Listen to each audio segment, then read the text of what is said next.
A to the K. To the K. To the K.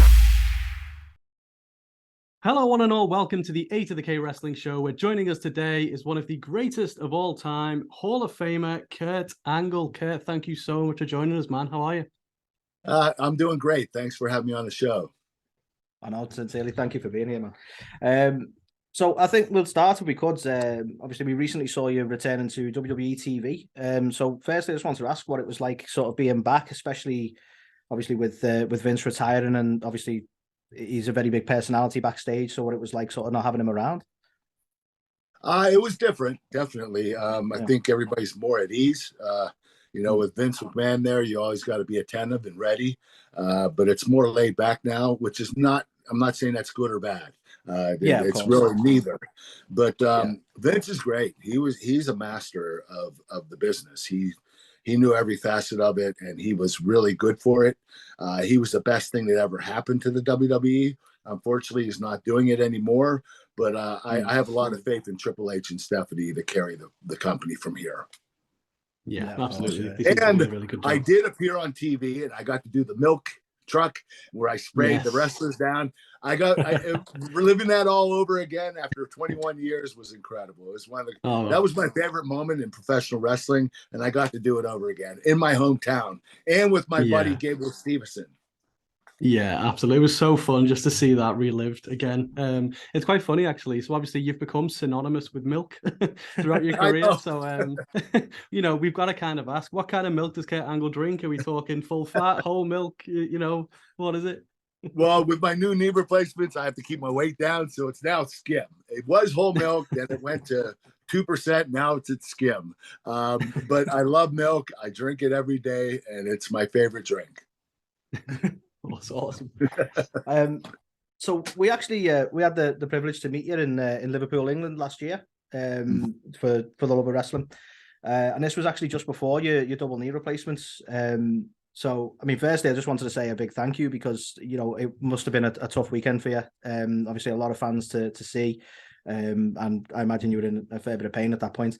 So firstly, it's just a big thank you for that. But secondly, is just to sort of ask how you're doing after the surgery. I mean, you certainly look great on SmackDown. Yeah, you know what? I'm doing well. I will tell you this. It's a long process. I was improving dramatically the first few months, and I kind of hit a wall where my knees are sore all the time. And I'm not sure if this is going to last forever, but I do rehab them every day.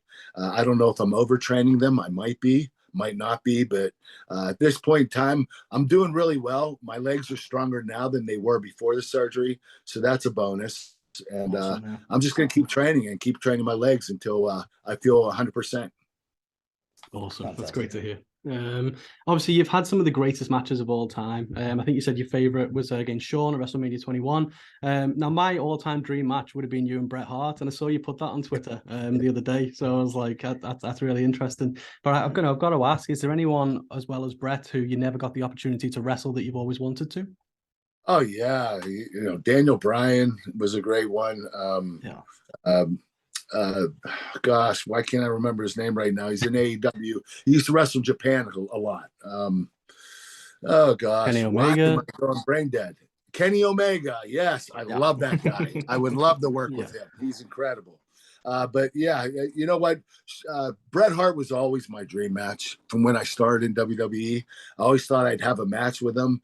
But right when I came in, he left and he went to WCW. And unfortunately, he got knocked out and had the concussion, and then he had a stroke. So unfortunately, I tried to get Bret to wrestle at WrestleMania, I believe 21 or 22. And I told him, listen, I'll do all the bumping. I'll do the selling. You just beat my butt, And I understood why he said no, because where I am in my life now, I know I can't have the Kurt Angle match that fans expect. And Bret was trying to tell me at that particular time, I'm not the Bret Hart I used to be, and I'm not going to go out there and embarrass myself. Not that Bret would embarrass himself, but he wants to be at a level that nobody else is. And that's where Bret Hart always was. And if you can't do that, he's not going to do it at all.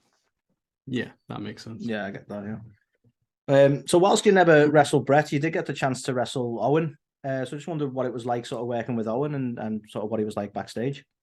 Owen is, you know what? I believe that Owen was every bit as good as Bret. There was no much of a difference between them. I think Brett just took on the technique part. I guess Owen did characters. He was a little more entertaining than Brett. Brett was more of a wrestler, but they were both extremely talented. When I wrestled Owen Hart, it was 5 days before he died. I was actually his last wrestling match. It was a dark match on SmackDown on a Tuesday, and he passed away that Sunday afterward. So it was 5 days later that he passed away. That's when he fell from the ceiling in the Kemper Arena. But wrestling Owen was awesome. I barely knew anything back then. I just started out, and he told me, listen, I'm just going to talk you through the match. We're not going to say anything back here. I'll just say the whole thing out there to you. And I was nervous as hell because I had to plan everything. I needed to know what was first, second, third, fourth, A through Z. And he was like, don't even worry about it. I'm going to talk you through it. And you know what? I had one of my best matches with Owen Hart. It was a 12-minute match, and he led the whole entire match, and he was incredible. I really believe that he's every bit as good as his brother. Yeah, it's fantastic. Yeah, wow, it's crazy. So obviously we touched on your kind of incredible career. I've always been curious, what's your favorite match? One that didn't involve yourself? Is there any, as a wrestling fan, gone, oh, that's my favorite match? Oh, I absolutely love the Iron Man match between Shawn Michaels and Bret Hart. Them not having a pinfall in an hour. You would think the match would be boring, but it wasn't. They really went above and beyond that. I believe that's the greatest Iron Man match of all time. I'd like to say that Brock Lesnar in mine was, but we had 7 falls. These guys had 0, and that's really hard to do. To keep the fans attentive to watching that. So I have to give them credit for having the best Iron Man match, and that was my favorite match I've seen. Awesome. Yeah. So when you left WWE, you've been sort of drafted to the ECW brand. So I just wondered if you could sort of talk on your sort of thoughts and memories on being brought over to the ECW brand and you sort of how that came about, I suppose. Well, Vince McMahon came to me one day and he said, listen, I'm going to start a new company. And I want to make you the name and the face of the company. And this is what he said, which blew my mind. He said, but you're going to work in smaller arenas and make less money. I said, Vince, why the hell would I want to do that? He said, listen, I'm going to pay you on the back end. So I'm going to pay you more. Whenever you do a pay-per-view, I'll pay you 5 times more than you usually get to make up for the money that you're losing by going in this small company. And he said, we're going to call it ECW. I said, well, that company already exists. He said, yeah, but I purchased it. And I'm going to start the company. We're going to go back and do the old school ECW. And I said, why do you want me in there? Those guys have a bunch of gimmicks, kendo sticks and chairs and ladders. And he said, well, I want you to be the workhorse of the company. I want you to be the face of it. And I felt like, honestly, not that ECW wasn't a big hit. It really was. It was huge. But I felt like I was getting demoted. Here I am, the best technical wrestler in the company, and they want me to join ECW instead of WWE, Raw, or SmackDown. And I felt like, wow, am I going to start carrying a chair and a kendo stick in my hand? Or, what am I going to do I was afraid that the fans would not accept me because I was just a technical wrestler. And, they used a lot of weapons in ECW. So I just felt like it wasn't the right fit for me. But Vince really thought it was. And you know what? I didn't stay there long because I left the company immediately after that. So I didn't really get to see how well it would have played out, unfortunately. But I had a lot of problems going on at that time. My health, my painkiller problem, the injuries I was enduring. So I decided to leave almost, I'd say like a month after ECW even started. Yeah. Interesting. So obviously you hold the record for being the fastest to complete the Grand Slam. So I think you captured 4 belts in just 966 days. But obviously 3 of those belts, the world title, the Intercontinental, and the European Championship, you got in your first year with the company. What was it like being told you're going to basically be given the ball and run with it so early on in your career? Well, honestly, I still didn't know what I was doing. Like when I would wrestle Undertaker or Triple H or The Rock or Stone Cold, they would lead me through the matches. And so here I am on the job, learning on the job. Like usually it takes an average wrestler 3 to 4 years before they go on TV. Me, it took me 7 months, and I still didn't really get the hang of it. I didn't know the psychology, and I was still working on my selling and my bumping, and so they threw me in the fire, and they said either you're going to burn or you're not going to burn, and I didn't burn, thank God. And what they did is I was having such great matches my first year that Vince McMahon was like, this guy's ready. This guy is ready for the world title. He's ready for every title. I'm going to give him everything this year. I got the European Intercontinental King of the Ring, the WWE Championship within 10 months of when I started on TV. It was an incredible year. And it showed that Vince had the faith in me to carry the company, even during my first year in the company, which is really cool. Yeah. Oh, that's amazing. And obviously, as you say, like, you sort of went on to sort of carry the company through sort of out of the Attitude Era, as they call it, into the Ruthless Aggression, and certainly one of as a teen, one of my favorite feuds was with when you were working with John Cena as he was coming up, and particularly one of the favorite moments would be your sort of rap battle with John. So I will have to ask. I'm curious, how much of your rap was truly a freestyle? It wasn't freestyle. I can't freestyle. Are you kidding me? No, the writers came up with it, and they gave me it, and I studied it, and you know what? I had great writers. As entertaining as I was, I hate to take all the credit for it. The writers really came up with some great stuff for me, and made me very entertaining. At times, fans hated my guts. At times, they loved me. At times, they thought it was funny. At times, I made them sick to their stomach. So there were a lot of emotions flying around with the fans and myself, the relationship between the two of us. And I was very grateful to be able to be that entertaining, have great writers that really supported me. Yeah, definitely. So many iconic moments. I must say, it's strange when you talk about your relationship with the fans, because it's almost, they got to a point that I distinctly remember that the "You Suck" chant slowly became like a term of endearment, which is just fantastic. The way I hated the "You Suck" chants when it started. And then I got used to it. And then I realized, okay, they're not saying it because I actually suck. They're saying it because it's a term of endearment, which doesn't make any sense. But, our fans are the greatest fans in the world, so they don't have to make sense. Yeah, exactly. Absolutely. Something that always kind of stuck with me from your Hall of Fame speech, you mentioned about how important it is to just have fun and not be afraid of kind of making a fool of yourself and things like that. And, we've talked about some of your iconic moments. Have you had the opportunity to spend much time with like the younger crop of talent coming up and kind of work with them on that side of things? And also, if not, have you ever considered opening your own kind of wrestling school or kind of that side of things as well? I never considered opening my own wrestling school. I can't really put in that time and effort. I would love to, but I have other things going on. But you know what? Yeah, the younger talent, I gave him a lot of advice. One in particular, Chad Gable. He reminded me a lot of myself. And at that particular time when I was with the company, he wasn't doing the funny, entertaining stuff. But I pulled him aside and I said, "Listen, you're a little undersized. Your personality needs to be huge. You need to be charismatic and funny and entertaining." And he did it. I mean, the whole shush thing, and he is the most entertaining thing on that product right now. With that product, him and Otis, I really love those guys. And he took advice from me, and he backed it up. And look at him now. I'd really be surprised if they don't start really pushing him, especially for either the tag team titles with Otis or the world championship. I know he's a bit undersized, but man, he can wrestle and he can talk, and his character is incredible. The fans actually, they absolutely love to hate him, which is great. Yeah. He'd be a great top heel for the company. So he did take my advice. That's one of the guys that did. Yeah. It's really interesting to hear that, because I think certainly a lot of the comparisons on like from the fan base and from ourselves, we've always sort of gone, there's an element of Kurt Angle to Chad, and it's interesting I think he was actually supposed to be my son, and Vince McMahon switched it to Jason.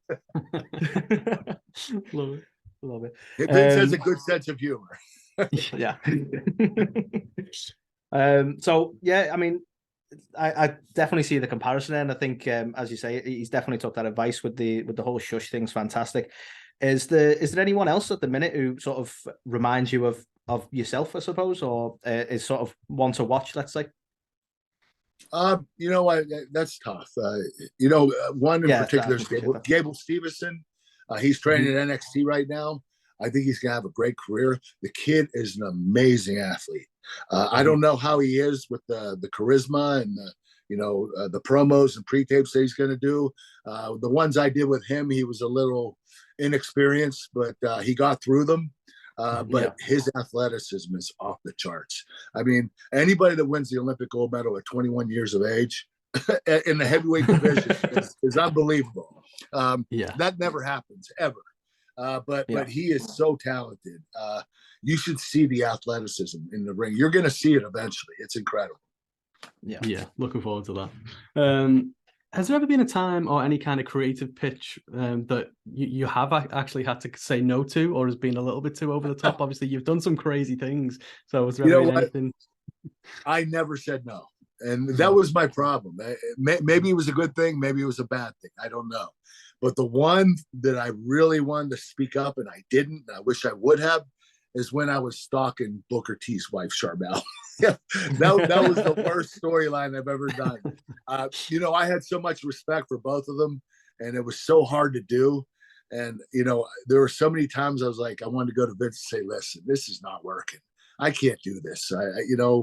You're putting me in a very uncomfortable position. And but I always said yes to Vince. He was like a father figure to me, and I always wanted to please him. So I did whatever he told me to. Yeah, that's fair. So while we're sort of on the topic of sort of people you've worked with and people you gave advice to, and this is something I'm curious about, I suppose. You worked closely with Brock Lesnar in his sort of early years in WWE. And for starters, I mean, you obviously seem to get along really well together. Your program together was fantastic. Is he someone that sort of you gave advice to in terms of the sort of promo side and sort of conducting with the fans? Because he's someone who, especially recently, doesn't seem to be afraid of having a bit of fun with it. No, Brock has opened up. I mean, he was always pretty good. He wasn't awesome at cutting promos and doing pre-tapes, but he was actually pretty good. He always composed himself, and he was able to back it up. And but lately, he's been getting more entertaining, and I think he's starting to let loose. And I think that because he was so he was cornered to be this animal beast that just killed people, and it's hard to be entertaining and funny when you're that kind of character. And now they're kind of bringing him out of that, and he's starting to be entertaining. I love what he's doing, but Brock's always been talented at anything he does. I mean, I've told many people this. No matter what sport it was, Brock would have excelled. Whether it be football, he almost made the NFL, and he was the final cut. And they actually wanted him to go to NFL Europe for a year and come back and play for the Vikings. And he didn't want to travel. So he said no. And then he decided to do MMA, and he is UFC champion. Then he joins WWE, becomes WWE champion again. The guy is just so talented. Whatever he touches, it turns to gold. Yeah, definitely. So obviously you had your retirement match against Baron Corbin. Can you shed some light on how that came about? Was that like someone you chose to work with? Did it come from Vince? And also, if that wasn't the way you wanted to go out, what would be your dream way of going out? Well, what happened was Jason Jordan got hurt. I was doing a program with Jason, and he hurt his neck, and he was out. Yeah. So Vince decided to put Baron Corbin in Jason's position. So we started doing a program, and we were doing the program up until WrestleMania. And I didn't know I was going to retire at WrestleMania, but I felt like I was losing a step. I wasn't able to be the Kurt Angle that I expected myself to be. So I decided I was going to retire at that WrestleMania against Baron. But I called Vince and I said, listen, no disrespect to Baron. I love the kid. I think he's talented as heck. But I really love to wrestle John Cena because I brought him into the business. His first match, I wanted him to be my last match. And that would have been Vince said, you know what? No, because you're doing a program with Baron Corbin. You have to finish this program, but I'll give you John Cena next year. And I said, Vince, I don't want to wait a year. He said, well, then you don't have a choice. You're going to have to wrestle Baron Corbin. So the reason that occurred, is because Jason Jordan got hurt. We were doing a program, and it was going to work up to WrestleMania where he turned on me, and him and I would have wrestled. So unfortunately, that didn't happen. So I ended up with Baron, which, I mean, Baron's great. He's a great guy to wrestle. He's very talented, great on the microphone. He showed a lot of promise. So I was just hoping that they would have pushed him a lot harder after he beat me. I mean, they started to, and then they kind of backed off, and then they started doing it again. I really don't know what he's doing right now, but he should be in a higher position, I believe. Yeah, no, I'd agree with that. So we have both the Royal Rumble and WrestleMania fast approaching, and it may not be a question you can answer right now, but I'll give it a go. Is there any chance we might see an involvement from yourself? You know what? It's too far away.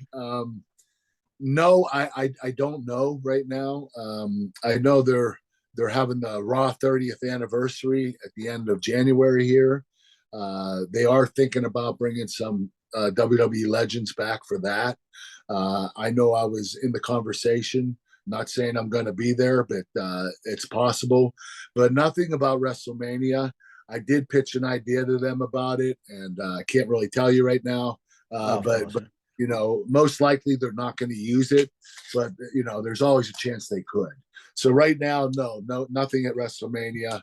Hopefully it'll happen, but I'm gonna be there anyway. So you know, might as well use me. That's it. Yeah, definitely. Yeah, we'd love to see it. So as well as your incredible wrestling career, you've obviously worked in the movie and the TV industry as well. And with other kind of wrestling related successes as The Wrestler and upcoming movies like Iron Claw, has there ever been any discussion about a Kurt Angle movie? Well, I did a documentary, and you know, WWE backed it up, and it ended up airing on A&E. I'm not sure. It's going to be on Peacock this year. So I'm hoping that we can parlay that into a movie. That would be awesome. That's my goal, and that's the goal of my producer. So my story is pretty good. You know, it's it's a lot of ups and downs, and a lot of mistakes made, and a lot of success.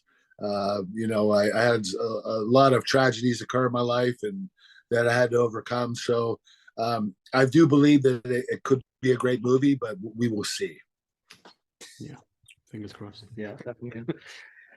So there have been rumors in the past, as there tends to be with the wrestling fan base, that you may at some point do something with AEW. I know you've recently said that you had talked about it, but that's sort of not in the offing. But I just wanted to get your thoughts on sort of AEW as a product, and indeed sort of the wrestling business outside of WWE at the moment. It's good for wrestling. AEW is good for wrestling. You have a competitor that's competing against WWE. I did get a call from Tony Khan a couple of times. I had conversations with him. Nothing ever panned out from it, but I decided to sign a nostalgia contract with the WWE. It's basically a merchandise contract. So I'm with them now. I do a lot of programming for them. You know, WWE Hidden Treasures. You know, different documentaries that I do. So they keep me pretty busy with that stuff. But no, I'm not going to go to AEW. I don't plan on it, even though they're doing extremely well. I love the product. I think they're doing a great job. It is a little bit out of control, you know. It's like the Wild West, you know. Everybody's writing their own promos and saying whatever they want to say. And that could be a little scary at times. It's almost like the Attitude Era, you know, and I don't know if this era is ready for another Attitude Era. You know, WWE has got away from the PG era, but they're still trying to not go as far as the Attitude Era did. And so I mean, AEW is a great company, and I think they're doing extremely well. Yeah, awesome. So you started your own podcast as well, the Kurt Angle Show. How have you found kind of having your own podcast? Oh, the fans are great. I have gotten great responses. Usually I have one guest a month, and then the other 3 weeks I talk about my career. It's a lot of fun. My co-host, Paul Bromwell, does a great job. I really enjoy it. It's like my therapy. Since I can't wrestle anymore, at least I can talk about my career once a week. So it's a lot of fun to do, and I love going on podcasts and talking because, anything can happen. And, sometimes I slip up and say stupid stuff, but, I'm what you call a clickbait. The media takes phrases from me from when I talk on podcasts and stuff. So I'm trying to keep myself calm and try to keep my mouth shut, not say too much crazy stuff. Love it. So, I mean, lastly from us, obviously we mentioned earlier that you'd been over to Liverpool and indeed Wales in the past year. So just wondered if you had any fond memories from your time over in the UK. You know what? It's incredible. I don't know what it is, but when I go over there, the fans are incredible. There are so many of them. The lines don't stop. And I don't know if it's because I don't go over there as often as I do the United States, or if they're just crazy fans, the passionate fans. I mean, I think they're just great fans. I think they're the best fans in the world. And, what's crazy is I'll go there once or twice a year. And every time I go, half the people are the same people. And they come over and over again and get more and more autographs. And that is a loyal fan. That's when you know that that fan base is really strong. When they can consistently keep getting autographs from you and they don't care how many they get, that is really cool. Yeah, that's definitely. awesome. Okay, honestly, this is like bucket list stuff for us. Honestly, thank you so much for coming on the show. And we wish you, Giovanni, your whole family, just the best 2023. Thank you so much. Thanks, guys. I appreciate having me on.